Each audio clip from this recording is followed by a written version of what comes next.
Ja, und die ersten zwei, die ihre Geschichte erzählen, sind Esteban und Jan, die uns vom Kampf in Vaca Muerta erzählen.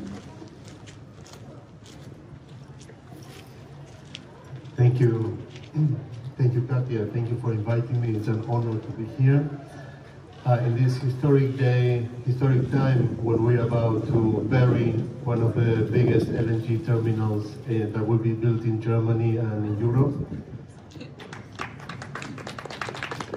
And also at a historic time when we are connecting the front lines, and I have the honor to be with grassroots land and water defenders from both the south of the south in South America, the Mapuche people, and our fellow fighters from Texas, from the very north of North America.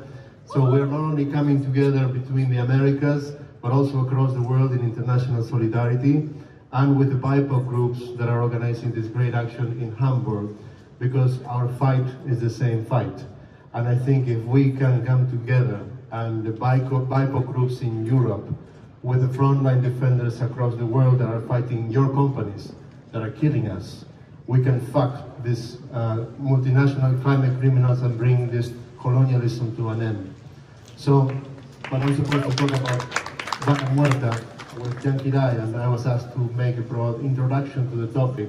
What I have to say is that Vaca Muerta is a time bomb for the planet. It's a colonial climate time bomb that has been shown that it will consume 15% of the entire carbon budget that humanity has left to comply with the 1.5-degree target of the Paris Agreement.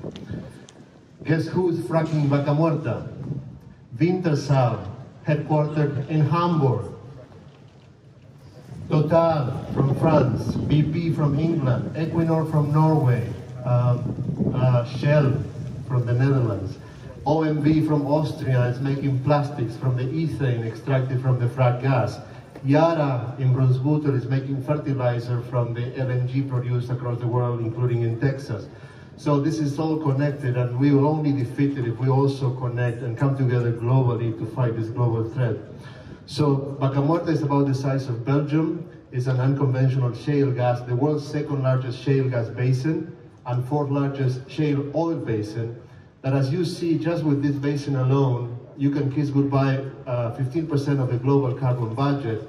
So how is it possible that the Paris Agreement champions of Europe are the ones whose companies are leading the fracking in Vaca Muerta and in other parts of the world, violating human rights, displacing Mapuche communities, killing children with leukemia, which in areas like the town of Allen, which is a paradigm of the destruction in the province of Rio Negro in Argentina, the child leukemia rate is 3 times higher than the national average.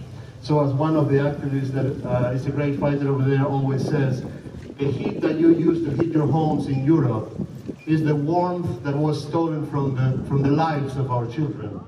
So we need to come together in international solidarity and for climate justice, because the climate fight is not about statistics, it's not about abstract, stupid agreements and laws. It's about people that are dying today. It's not about tomorrow. And it's about the time that Europe can take their eyes out of Europe, which is the source of much of the problems of the world, and look at the global south and look at the front lines on the other side of the world that you are killing, and put yourselves at the service of those struggles like End Gelände is doing today. And I pass it on to my comrade Jan.